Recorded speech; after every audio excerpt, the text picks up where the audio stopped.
ಹೆಣ್ಮಕ್ಳಿಗೆ ಸಾಧಾರಣವಾಗಿ ಅವ್ರ ಪೀರಿಯಡ್ ಟೈಮಲ್ಲಿ ಅಂದರೆ ಮಂತ್ಲಿ ಟೈಮಲ್ಲಿ ಸಿಕ್ಕಾಪಟ್ಟೆ ಮೂಡ್ ಸ್ವಿಂಗ್ ಆಗ್ತಾ ಇರುತ್ತೆ ಅಲ್ವಾ. ಅಂದರೆ ಹೇಳ್ಕೊಳ್ಳೋದಕ್ಕೆ ಆಗೋದಿಲ್ಲ, ಆ ಥರ ಒಂದು ಕ್ರಿಟಿಕಲ್ ಸಿಚುವೇಶನ್ ಅಂತಲೇ ಹೇಳ್ಬೋದು. ಆ ಥರ ಫೇಸ್ ಮಾಡ್ತಾ ಇರ್ತಾರೆ.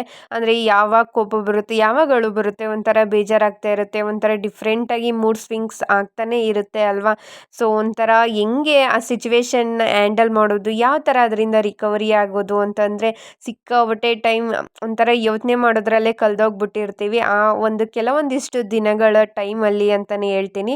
ಸೊ ಎಲ್ಲರಿಗೂ ನಮಸ್ಕಾರ, welcome back to my YouTube channel. ನಾನು ನಿಮ್ಮ ಬಸ್ಸು ಪ್ರಭು. ಸೊ ನಾನಿವತ್ತು ಏನಪ್ಪ ಸ್ಟಾರ್ಟಿಂಗಿಂದನೇ ಏನೋ ಹೇಳ್ಕೊಂಡು ಸ್ಟಾರ್ಟ್ ಮಾಡಿದ್ದೀನಿ ವಿಡಿಯೋನ ಅಂತ ಅನ್ಕೊತಿದ್ದೀರಾ. ಸೊ ನನಗೆ ಬಂದುಬಿಟ್ಟು ಮಂತ್ಲಿ ಡೇ ಆಗಿತ್ತು. ಸೊ ಮಂತ್ಲಿ ಡೇ ಯಾವ ಥರ ಇರುತ್ತೆ ಅಂತಂದರೆ ಅದೊಂಥರ ಸಿಕ್ಕಾಪಟ್ಟೆ ಕ್ರಿಟಿಕಲ್ ಸಿಚುವೇಶನ್ ಅಂತಲೇ ಹೇಳ್ತೀನಿ ನನಗಂತೂ. ಸೊ ಅದರಿಂದ ಈಚೆಗೆ ಬರಬೇಕು ಅಂತಂದರೆ ಅಟ್ಲೀಸ್ಟ್ 1 ವೀಕ್ ಆದರೂ ತಗೊತೀನಿ ನಾನು. ಸೊ ಫಸ್ಟ್ ಡೇ ಅಂತೂ ನಾನು ಯಾವುದೇ ರೀತಿ ವೀಡಿಯೋಸು ಕೂಡ ಮಾಡ್ಕೊಳಕ್ಕೆ ಹೋಗಲೇ ಇಲ್ಲ, ಅಂದರೆ ಆಗೋದೇ ಇಲ್ಲ ಅಲ್ವಾ, ಆ ಥರ ಸಿಚುವೇಶನ್ ಇರುತ್ತೆ. ಬಟ್ ಸೆಕೆಂಡ್ನೇ ಡೇ ಈ ಡೇ ಬಂದುಬಿಟ್ಟು ಒಂದು ಸ್ವಲ್ಪ ರಿಕವರಿ ಆಗೋಣ, ಚೇಂಜ್ ಆಗೋಣ. ಸೊ ಹಂಗೆ ಕೆಲವೊಂದಿಷ್ಟು ಮೋಟಿವೇಟ್ನು ಕೂಡ ನಿಮ್ಮ ಜೊತೆ ಶೇರ್ ಮಾಡ್ಕೊಳ್ಳೋಣ ಅಂತ ಅಂದ್ಬಿಟ್ಟು ಹಂಗೆ ವೀಡಿಯೋನು ಕೂಡ ಸ್ಟಾರ್ಟ್ ಮಾಡಿಕೊಂಡೆ. ಕಷ್ಟ ಅಂತ ಅನಿಸ್ತಾ ಇರುತ್ತೆ, ಆಗೋದಿಲ್ಲ. ಅಂದರೆ ವೀಡಿಯೋಸು ಮಾಡಿಕೊಂಡು ಬೇರೆ ರಿಕವರಿ ಚೇಂಜ್ ಆಗಬೇಕು ಅಂದರೆ ಸ್ವಲ್ಪ ಟೈಮ್ ಹಿಡಿಸುತ್ತೆ ಅಲ್ವಾ, ಆಗಲ್ಲ.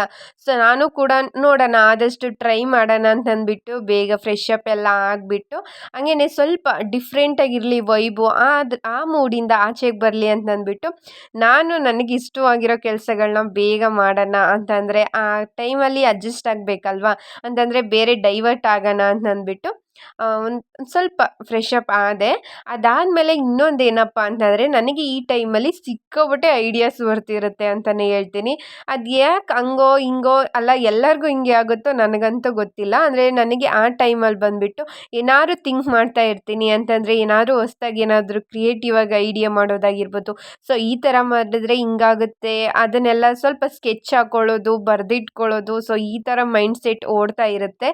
ನನಗೆ ಜಾಸ್ತಿ ಕ್ರೇವಿಂಗ್ಸ್ ಆಗೋದು ಅನ್ನೋದಕ್ಕಿಂತ ನನಗೆ ಆ ಥರ ಏನು ಇಷ್ಟನೇ ಆಗಲ್ಲ.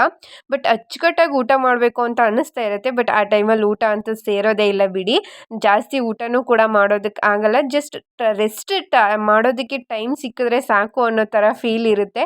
ರೆಸ್ಟ್ ಮಾಡೋದಕ್ಕೆ ಟೈಮ್ ಸಿಕ್ಕುತ್ತೆ. ಬಟ್ ಆದರೂ ಕೂಡ ಅದೊಂದು ಕಂಫರ್ಟ್ ಇರೋದಿಲ್ಲ ಅಲ್ವಾ, ಕಂಫರ್ಟ್ ಝೋನ್ ಇರೋದೇ ಇಲ್ಲ ಅಂತಲೇ ಹೇಳ್ತೀನಿ. ಆದರೂ ಏನೂ ಮಾಡೋಕ್ಕಾಗಲ್ಲ ಅಲ್ವಾ, ಹೌಸ್ ವೈಫ್ ಆದಮೇಲೆ ರಿಕವರಿ ಆಗಲೇಬೇಕು. ಸೆಕೆಂಡ್ನೇ ಡೇ ನಮ್ಮ ರೂಟೀನ್ಗೆ ನಾವು ಅಪ್ಡೇಟ್ ಆಗಲೇಬೇಕು. ಅದೆಷ್ಟೇ ಪೇನ್ ಇರಲಿ, ಏನೇ ಇರಲಿ, ಅದೆಲ್ಲ ಒಂದು ಸೆಕೆಂಡರಿ ಅಂತಲೇ ಹೇಳ್ಬಿಡ್ಬೋದು. ಯಾಕೆ ಇದನ್ನೆಲ್ಲ ಹೇಳ್ತಿದ್ದೀನಪ್ಪ ಅಂತಂದರೆ, ನಾನು ಲಾಸ್ಟ್ ಮಂತ್ ಅಮ್ಮನ ಮನೇಲಿ ಇರ್ಬೇಕಾದ್ರೆ ಸೇಮ್ ಡೇ, ಬಟ್ ನಾನು ಏನು ಮಾಡಿದ್ದೆ ಅಂತಂದರೆ ಒಂದು 3-4 ಡೇಸು ಸುಮ್ಮನೆ ರೆಸ್ಟ್ ಮಾಡಿಬಿಟ್ಟಿದ್ದೀನಿ. ಅಂದರೆ ಯಾವ ಕೆಲಸನೂ ಕೂಡ ಮಾಡ್ತಿರ್ಲಿಲ್ಲ. ಅಂದರೆ ನನಗೆ ಸಿಕ್ಕಾಪಟ್ಟೆ ಪೇನ್ ಆಗ್ತಾಯಿತ್ತು ಅನ್ನೋ ಥರ ಒಂದು ಆ ಥರ ಲೆವೆಲಲ್ಲಿ ಇದ್ದೆ ನಾನು. ಬಟ್ ಹಸ್ಬೆಂಡ್ ಮನೇಲಿ ಆ ಥರ ಇರೋದಕ್ಕೆ ಸಾಧ್ಯನೇ ಇಲ್ಲ ಅಂತಲೇ ಹೇಳ್ತೀನಿ. ಅದು ಹೆಂಗೆ ಚೇಂಜ್ ಆಗುತ್ತೋ ಅನ್ನೋದು ಕೂಡ ಗೊತ್ತಿಲ್ಲ. ಯಾಕಂದರೆ ಅಮ್ಮನ ಮನೇಲಿದ್ದಾಗ ಸಿಕ್ಕಾಪಟ್ಟೆ ಪೇನ್ ಅನ್ನಿಸ್ತಾ ಇತ್ತು, ಹೊಟ್ಟೆ ಪೇನ್ ಅನ್ನಿಸ್ತಾ ಇತ್ತು. ಬಟ್ ಹಸ್ಬೆಂಡ್ ಮನೇಲೂ ಹೊಟ್ಟೆ ನೋವ್ತಾ ಇದೆ. ಬಟ್ ಏನಪ್ಪ ಅಂತಂದರೆ ಎದ್ದು ಕೆಲಸ ಮಾಡಲೇಬೇಕು. ಅಂದರೆ ಅದು ಎಷ್ಟು ಚೇಂಜ್ ಮಾಡುತ್ತೆ ನಮ್ಮ ಬಾಡಿನ ಅಂತಂದರೆ ಪ್ರತಿಯೊಂದಕ್ಕೂ ಕೂಡ ನಾವು ಅಡ್ಜಸ್ಟ್ ಆಗೇ ಆಗ್ತೀವಿ ಅಂತಲೇ ಹೇಳ್ತೀನಿ. ಯಾಕಂದರೆ ಅಲ್ಲಿದ್ದಾಗ ಬಿಡು ಅಮ್ಮ ಮಾಡ್ತಾರೆ ಅನ್ನೋ ರೆಸ್ಟ್ ತಗೊಬಿಡೋಣ, ನೋವ್ತಾ ಇದೆ ನನ್ನ ಆಗ್ತಾ ಇಲ್ಲ ಅನ್ನೋ ಅಷ್ಟು ರೆಸ್ಟ್ ಮಾಡೋದಕ್ಕೆ ಟ್ರೈ ಮಾಡಿಬಿಡ್ತೀವಿ. ಬಟ್ ಹಸ್ಬೆಂಡ್ ಮನೇಲಿ ಹಂಗಿಲ್ಲ, ಎದ್ದು ಕೆಲಸ ಮಾಡಲೇಬೇಕು. ಅದು ಎಷ್ಟು ಸಪೋರ್ಟ್ ಮಾಡುತ್ತೆ ಬಾಡಿ ಅಂತಂದರೆ ಸಿಕ್ಕಾಪಟ್ಟೆ ಅಂತಲೇ ಹೇಳ್ತೀನಿ. ಯಪ್ಪ ಆ್ಯಡ್ಸಪ್ ಅಂತಲೇ ಹೇಳಬೇಕು. ಸೊ ಅದಾದಮೇಲೆ ಇವಾಗ ವೀಡಿಯೋಗೆ ಬಂದುಬಿಡೋಣ, ಆಮೇಲೆ ಕಂಟಿನ್ಯೂ ಮಾಡ್ತೀನಿ. ಸೊ ರಿಕವರಿ ಆಗಬೇಕು, ಚೇಂಜಸ್ ಆಗಬೇಕು ಅಂತಂದ್ಬಿಟ್ಟು ಸ್ವಲ್ಪ ಮನೆಯೆಲ್ಲ ಅಲ್ಲಿ ಗಲೀಜಾಗಿಬಿಟ್ಟಿರುತ್ತೆ ಅಲ್ವಾ, ಅದನ್ನೆಲ್ಲ ಸ್ವಲ್ಪ ರಿಕವರಿ ಚೇಂಜ್ ಎಲ್ಲ ಮಾಡಿ ರೀಸೆಟ್ ಎಲ್ಲ ಮಾಡಿಕೊಂಡೆ. ಅದಾದಮೇಲೆ ಸ್ವಲ್ಪ ಟೈಮ್ ಕೂತ್ಕೊಂಡು ಕಾಮಾಗಿ ನಾನು ಕೂಡ ಒಂದು ಸ್ವಲ್ಪ ಆಟ್ ವಾಟರ್ನ ಕುಡ್ದಿದ್ದಾಯಿತು. ಅದಾದಮೇಲೆ ವೀಡಿಯೋಸ್ ಅಂತೂ ನಾನು ಮಾಡೋಕ್ಕೆ ಆಗಲೇ ಇಲ್ಲ. ನಾನು ಹೇಳಿದೆ ಅಲ್ವಾ, ಸ್ವಲ್ಪ ಟೈಮ್ ಬೇಕು ಅಂತ ಅನಿಸುತ್ತೆ ನಮಗೂ ಕೂಡ. ಅದು ಮೂಡು ಹಂಗಿರೋದೇ ಇಲ್ಲ ಅಂತಲೇ ಹೇಳ್ತೀನಿ. ಅದಾದಮೇಲೆ ನೆಕ್ಸ್ಟ್ ಡೇ ಬಂದುಬಿಟ್ಟು ಟಿಫನ್ ಎಲ್ಲ ಮಾಡಿದೆ, ಕಸ ಎಲ್ಲ ತೆಗೆದೆ, ಪಾತ್ರೆ ಎಲ್ಲ ವಾಶ್ ಮಾಡಿದೆ. ಬಟ್ ಅದಾದಮೇಲೆ ಏನು ಕೆಲಸ ಮಾಡೋಕ್ಕೂ ಮೂಡ್ ಬರಲೇ ಇಲ್ಲ. ಸ್ವಲ್ಪ ಟೈಮ್ ರೆಸ್ಟ್ ಮಾಡಿ ಮತ್ತೆ ನಾನು ಈ ಥರ ಆಗಿಬಿಟ್ರೆ ಆಗೋದಿಲ್ಲ, ಸ್ವಲ್ಪ ಚೇಂಜ್ ಆಗಲೇಬೇಕು ಅಂತಂದ್ಬಿಟ್ಟು ಬಟ್ಟೆಗಳೆಲ್ಲ ಸ್ವಲ್ಪ ಮೆಸ್ಸಪ್ ಮಾಡ್ಕೊಂಡ್ಬಿಟ್ಟಿದ್ದೆ. ಅಂದರೆ ಸ್ವಲ್ಪ ಅಲ್ಲಿ ಅಷ್ಟೊಂದು ನೀಟಾಗಿ ಕಾಣಿಸ್ತಾ ಇಲ್ವೇನೋ ಅಂತ ಅನ್ನಿಸ್ತಾ ಇತ್ತು ಯಾವಾಗಲೂ ಬಟ್ಟೆ ತೊಗೊಬೇಕು ಅಂತಂದರೆ. ಸೊ ಹಾಗಾಗಿ ಫಸ್ಟ್ ನಾನು ನೀಟಾಗಿ ಬಟ್ಟೆ ಎಲ್ಲ ಜೋಡಿಸೋಣ, ಅದಾದಮೇಲೆ ಬೇರೆ ಕೆಲಸ ಮಾಡೋಣ ಅಂತಂದ್ಬಿಟ್ಟು ಬೆಳಗ್ಗೆಯಿಂದನೂ ಕೂಡ ಎಲ್ಲನೂ ತೆಗೆದು ನೀಟಾಗಿ ಮಡಚಿ ಅದಾದರೆ ಜಾಗಕ್ಕೆ ನೀಟಾಗಿ ಫೋಲ್ಡ್ ಮಾಡಿಟ್ಟೆ. ಅದಾದಮೇಲೆ ಕೆಲವೊಂದಿಷ್ಟು ಬೇಡದೇ ಇರೋ ಬಟ್ಟೆಗಳನ್ನೂ ಕೂಡ ತೆಗೆದಿಟ್ಬಿಟ್ಟೆ. ಸೊ ತೆಗೆದಿಟ್ಟು ಅದನ್ನೆಲ್ಲ ತೊಗೊಂಡೋಗಿ ಮೇಲ್ಗಡೆ ರೂಮಲ್ಲಿ ಇಟ್ಬಿಟ್ಟು ಬಂದೆ. ಹಂಗೇನೆ ಬರಬೇಕಾದ್ರೆ ಒಂಥರ ವೆದರ್ ಚೆನ್ನಾಗಿತ್ತು ಅಂತಲೇ ಹೇಳ್ತೀನಿ. ಹಂಗೆ ತುಳಸಿ ಪಾಟಲ್ಲಿರೋ ತುಳಸಿ ಗಿಡ ಕೂಡ ಸಿಕ್ಕಾಪಟ್ಟೆ ಒಣಗೋಗ್ಬಿಟ್ಟು ಹಾಳಾಗೋಗ್ಬಿಟ್ಟಿತ್ತು. ಸ್ವಲ್ಪ ಬಂದಾಗಿಂದ ಊರಿಂದ ಸ್ವಲ್ಪ ಚಿಗುರಿತ್ತು. ಮತ್ತು ನಾನು ಗೌರಿ ಹಬ್ಬಕ್ಕೆ ಊರಿಗೆ ಹೋಗಿದ್ದಾಗ ಎಲ್ಲ ಹಾಳಾಗ್ಬಿಟ್ಟಿತ್ತು. ಮತ್ತು ನನ್ನ ಫ್ರೆಂಡ್ ತಂದುಕೊಟ್ಲು. ಇವಾಗ ಪರವಾಗಿಲ್ಲ ಚೆನ್ನಾಗಿದೆ. ಹಂಗೇನೆ ನಮ್ಮ ಮನೇಲಿ ಈರುಳ್ಳಿ ಖಾಲಿ ಆಗಿಬಿಟ್ಟು 2 ಡೇಸ್ ಆಗಿತ್ತು. 2 ಡೇಸಿಂದನೂ ಕೂಡ ಈರುಳ್ಳಿನ ಯೂಸೇ ಮಾಡಿಲ್ಲ ಅಂತಲೇ ಹೇಳ್ತೀನಿ. ಅಂತಂದರೆ ಈರುಳ್ಳಿ ಸಿಗ್ತಾನೆ ಇಲ್ಲ. ಅಂಗಡಿಯಲ್ಲಿ ಸಿಗ್ತಿತ್ತು ಬಟ್ ತಂದು ಕೊಡ್ತಿರ್ಲಿಲ್ಲ. ಹೇಳ್ತಿದ್ದೆ, ಅವ್ರು ಮರ್ತ್ಬಿಟ್ಟು ಬರ್ತಿದ್ರು ಹಸ್ಬೆಂಡು. ಹಂಗೇನೆ ಇವಾಗ ಅಲ್ಲೇ ರೋಡಲ್ಲೇ ಬರ್ತಾರೆ ಅಲ್ವಾ, ಅವ್ರಿಗೋಸ್ಕರ ವೆಯ್ಟ್ ಮಾಡ್ತಿದ್ದೆ. ಫೈನಲಿ ಇವತ್ತು ಬಂದರು ಅಂತಲೇ ಹೇಳ್ತೀನಿ. ಅದಾದಮೇಲೆ ತೊಗೊಂಡು ಅದನ್ನು ಕೂಡ ಬಿಸಿಲಲ್ಲಿ ಒಣಗಿಸ್ಬಿಡೋಣ ಅಂತಂದ್ಬಿಟ್ಟು ಒಣಗಿಸ್ದೆ. ಹಾಗೇನು ಮಧ್ಯಾಹ್ನ ಹುರುಳಿಕಾಳು ಸಾಂಬಾರು ಮಾಡಿದ್ದೆ. ಅದಕ್ಕೂ ಕೂಡ ಈರುಳ್ಳಿ ಹಾಕ್ತೇನೆ ಒಗ್ಗರಣೆ ಮಾಡಿದ್ದೀನಿ. ಅಂದರೆ ಬೆಳ್ಳುಳ್ಳಿಲೇ ಕೂಡ ಒಗ್ಗರಣೆ ಮಾಡ್ಕೊಂಡಿದ್ದೀನಿ. ಬೆಳಗ್ಗೆ ತಿಂಡಿನಿ ಕೂಡ ರೈಸ್ ಬಾತ್ ಮಾಡ್ಬೇಕಾದ್ರೆ ಅದಕ್ಕೂ ಕೂಡ ಈರುಳ್ಳಿನ ಸ್ಕಿಪ್ ಮಾಡಿಬಿಟ್ಟು ನಾನು ತಿಂಡಿನ ಮಾಡಿದೆ. ನೈಟು ಅದಕ್ಕೂ ಕೂಡ ರಸಮ್ ಸಾಂಬಾರು ಹಂಗೆ ಮಾಡಿದ್ದೀನಿ. ಸೊ ಒಂಥರ ಇದ್ದರೂ ಯೂಸ್ ಮಾಡ್ಬೋದು, ಇಲ್ಲದೇ ಇದ್ದರೂ ಬದುಕ್ಬೋದು ಅನ್ನೋದೊಂದು ಇದೆ ಅಂತಲೇ ಹೇಳ್ತೀನಿ. ಎಲ್ಲನೂ ಅವಶ್ಯಕತೆ ಇರಲೇಬೇಕು ಅನ್ನೋ ಥರ ಇಲ್ಲ. ಇಲ್ಲದೇ ಇದ್ದರೂ ಅಡ್ಜಸ್ಟ್ ಮಾಡೋ ಅಷ್ಟು ಕೆಪಾಸಿಟಿ ಇರುತ್ತೆ ಈ ಹೆಣ್ಮಕ್ಳಿಗೆ ಅಲ್ವಾ. ಸೊ ಅದಾದಮೇಲೆ ಮನೆಯೆಲ್ಲ ನೀಟಾಗಿ ಕಸ ತೆಗೆದು ಮತ್ತು ಒರೆಸಿ ನೀಟೆಲ್ಲ ಸೆಟಪ್ ಮಾಡಿದೆ ಅಂತಲೇ ಹೇಳ್ತೀನಿ. ಯಾಕಂದರೆ ಶನಿವಾರ ಮಾಡಬೇಕಾಗಿರೋದ್ರಿಂದ ಕಂಪ್ಲೀಟ್ ಶುಕ್ರವಾರ ನಾನು ಈವ್ನಿಂಗ್ ಟೈಮಲ್ಲಿ ಎಲ್ಲನೂ ಕ್ಲೀನ್ ಮಾಡಿಕೊಂಡೆ. ಅದಾದಮೇಲೆ ಇವಾಗ ಸ್ವಲ್ಪ ಟೈಮ್ ವಾಕ್ ಮಾಡೋಣ. ಹಾಗೆಯೇ ಮಳೆ ಬರೋ ಥರ ಇತ್ತು ವೆದರು. ಹಂಗೆ ಟೆರೆಸ್ ಮೇಲೆ ಹೋಗ್ಬಿಟ್ಟು ಮೆಣಸಿಯನ್ನೆಲ್ಲ ಒಣೆಯೋಕ್ಕಿದ್ರಲ್ವ ಅದನ್ನೆಲ್ಲ ಎತ್ತಿಟ್ಬಿಟ್ಟು ಸ್ವಲ್ಪ ಟೈಮ್ ವಾಕ್ ಮಾಡ್ಕೊಬರೋಣ ಅಂತ ಅಂದ್ಬಿಟ್ಟು ಟೆರೆಸ್ ಮೇಲ್ಗಡೆಗೆ ಹೋದೆ. ಪಿರಿಯಡ್ ಟೈಮಲ್ಲಿ ಕೆಲವೊಬ್ಬರಿಗೆ ಸಿಕ್ಕಾಪಟ್ಟೆ ಪೇಯ್ನ್ ಆಗ್ತಾ ಇರುತ್ತೆ ಅಲ್ವಾ. ಆದಷ್ಟು ನಿಮ್ಮ ಜೊತೆ ನೀವು ಟೈಮ್ನ ಕೊಡೋದಕ್ಕೆ ಟ್ರೈ ಮಾಡಿ. ರೆಸ್ಟ್ ಮಾಡಿ, ಚೆನ್ನಾಗಿ ನೀರನ್ನು ಕುಡೀರಿ ಅಂತಲೇ ಹೇಳ್ತೀನಿ. ಅದರಿಂದ ಈಚೆಗಡೆಗೆ ಬರೋದಕ್ಕೆ ಟ್ರೈ ಮಾಡಿ. ಏನಾದರೂ ಒಂದು ಹೊಸ್ದಾಗಿ ಮಾಡೋದಾಗಿರ್ಬೋದು, ಏನಕ್ಕಾದರೂ ಅಡ್ಜಸ್ಟ್ ಆಗೋದಕ್ಕೆ ಟ್ರೈ ಮಾಡಿ. ಯಾವಾಗಲೂ ಅದೇ ಗುಂಗಲ್ಲಿದ್ದರೆ ಅಷ್ಟೊಂದು ಹಿಂಸೆ ಅನ್ನೋ ಥರ ಅನಿಸ್ತಾ ಇರುತ್ತೆ ಅಲ್ವಾ. ಸೊ ಹಾಗಾಗಿ ಹೇಳಿದೆ ಅಷ್ಟೇ. ಕಷ್ಟ ಆದರೂ ಮಾಡಿ ಅಂತ ನಾನು ಹೇಳ್ತಾ ಇಲ್ಲ. ಅಟ್ಲೀಸ್ಟ್ ಸ್ವಲ್ಪ ಪ್ರಯತ್ನ ಪಡಿ. ನೀವು ಈಚೆಗಡೆಗೆ ಬಂದಾಗ ನಿಮಗೆ ಪೇಯ್ನ್ ಆಗ್ತಾ ಇರೋದು ಕೂಡ ಆಗೋದೇ ಇಲ್ಲ ಒಂದೊಂದು ಸತಿಗೆ ಅಂತಲೇ ಹೇಳ್ತೀನಿ. ಸ್ವಲ್ಪ ರಿಕವರಿ ಆಗ್ಬೋದು. ಸೊ ಆದಷ್ಟು ಈ ಥರ ಟಿಪ್ಸ್ನ ಫಾಲೋ ಮಾಡೋದಕ್ಕೆ ಟ್ರೈ ಮಾಡಿ. ನನಗೂ ಸಿಕ್ಕಾಪಟ್ಟೆ ಕಷ್ಟ ಆಗ್ತಿರುತ್ತೆ, ಬಟ್ ಆದಷ್ಟು ಟ್ರೈ ಮಾಡ್ತೀನಿ, ಇಲ್ಲ ರೆಸ್ಟ್ ಮಾಡ್ತೀನಿ. ಸೊ ಈ ಥರ ಚೇಂಜಸ್ ಮಾಡ್ಕೊಂಡಿರ್ತೀನಿ. ಇಲ್ಲಾಂದರೆ ಸಿಕ್ಕಾಪಟ್ಟೆ ಮೂಡ್ ಸ್ವಿಂಗ್ ಆಗ್ತಾ ಇರುತ್ತೆ, ಅಂತೂ ಸಿಕ್ಕಾಪಟ್ಟೆ ಬರ್ತಿರುತ್ತೆ ಅಂತಲೇ ಹೇಳ್ತೀನಿ. ಏನೇ ಆದರೂ, ಏನೇ ಕಷ್ಟ ಆದರೂ ನಮಗೋಸ್ಕರ ನಾವು ಟೈಮ್ ಕೊಟ್ಕೊಳ್ಬೇಕು. ನಾವು ನಮ್ಮನ್ನು ಇಷ್ಟಪಡೋಕ್ಕೆ ಸ್ಟಾರ್ಟ್ ಮಾಡಬೇಕು.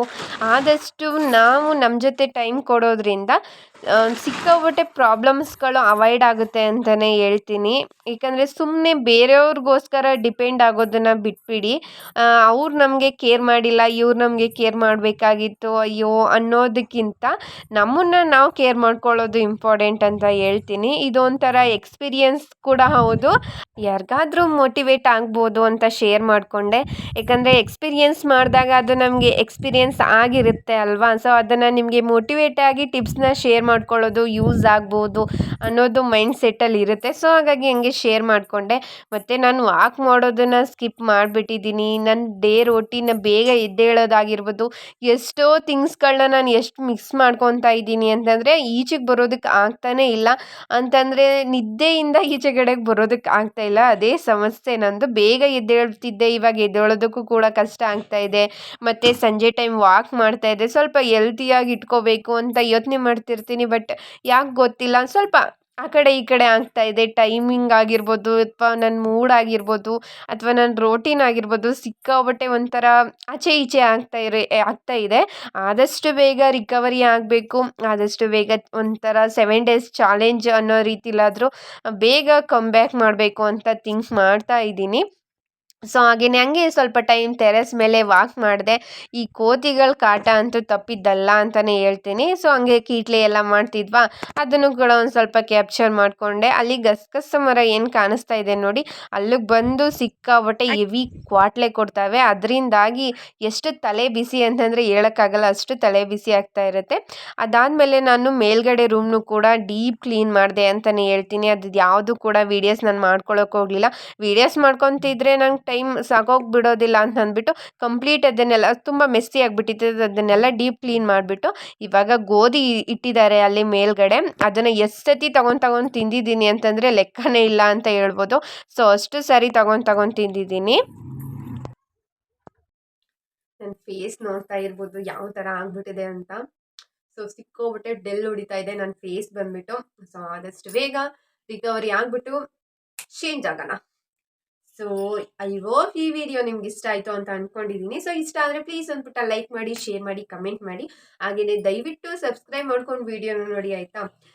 ಸಿಕ್ಕಾಬಟ್ಟೆ ಜನ ನನ್ನ ವೀಡಿಯೋಸ್ನ ಅನ್ಸಬ್ಸ್ಕ್ರೈಬರ್ಸೇ ಜಾಸ್ತಿ ನೋಡ್ತಾ ಇರ್ಬೋದು. ಯಾಕಂದರೆ YT ಸ್ಟುಡಿಯೋದಲ್ಲಿ ನಾನು ಚೆಕ್ ಮಾಡ್ತಾ ಇರಬೇಕಾದ್ರೆ ಅದರಲ್ಲಿ ತೋರಿಸ್ತಾ ಇದೆ ಏನಪ್ಪ ಅಂತಂದರೆ ನನ್ನ ವೀಡಿಯೋಸ್ನ ಅನ್ಸಬ್ಸ್ಕ್ರೈಬ್ ಮಾಡ್ಕೊಂಡಿರೋರೇ ಜಾಸ್ತಿ ನೋಡ್ತಾ ಇರೋದು ಅಂತ. ಪ್ಲೀಸ್ ನೀವು ವಿಡಿಯೋಸ್ ನೋಡ್ತಿದ್ದೀರಾ ಅಂದರೆ ಸಬ್ಸ್ಕ್ರೈಬ್ ಮಾಡ್ಕೊಂಡು ವಿಡಿಯೋ ನೋಡಿ, ತಪ್ಪೇನಿಲ್ಲ ಅಲ್ವಾ. ಸೊ ಒಂಥರ ನೀವು ಕೂಡ ಸಪೋರ್ಟ್ ಮಾಡ್ದಂಗೆ ಆಗುತ್ತೆ. ಸೊ 100ಅಲ್ಲಿ ಒಂದು 30-35% ಸಬ್ಸ್ಕ್ರೈಬ್ ಮಾಡ್ಕೊಂಡಿರೋರು ನೋಡ್ತಾರೆ ವಿಡಿಯೋಸ್ನ. ಇನ್ನು 64-65% ಅಷ್ಟು ಸಬ್ಸ್ಕ್ರೈಬ್ ಮಾಡ್ಕೊಳ್ದೇ ಇರೋರೇ ಕೂಡ ನಾನು ವಿಡಿಯೋಸ್ನ ನೋಡ್ತಾ ಇರೋದು. ಸೊ ಪ್ಲೀಸ್ ದಯವಿಟ್ಟು ಸಬ್ಸ್ಕ್ರೈಬ್ ಮಾಡ್ಕೊಂಡು ವಿಡಿಯೋನ ನೋಡಿ. ಸೊ ನೀವು ಸಬ್ಸ್ಕ್ರೈಬ್ ಮಾಡ್ಕೊಳ್ಳೋದ್ರಿಂದ ಅದೊಂಥರ ನನಗೆ ಮೋಟಿವೇಟ್ ಕೂಡ ಆಗುತ್ತೆ ಅಂತಲೇ ಹೇಳ್ತೀನಿ. ಸೊ ಸಿಗ್ತೀನಿ ನೆಕ್ಸ್ಟ್ ವಿಡಿಯೋದಲ್ಲಿ. Take care, bye bye. Thanks for watching my video.